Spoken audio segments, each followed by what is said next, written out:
Doutora, já tá aqui, tá? Tá. Não vou entregar.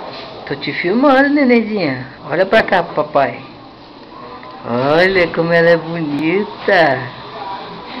Como ela é bonita. As vós estão tudo chorando lá fora, te esperando pra te ver, agoniada.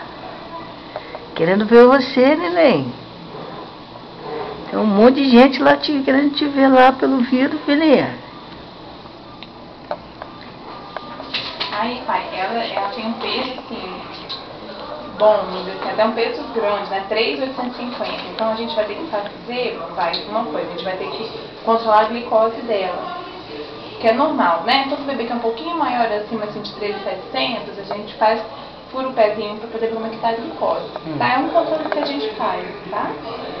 Aí eu sempre aviso para os pais não. Mas porque vai ter que furar o pé dela? Tá. Ah, tá.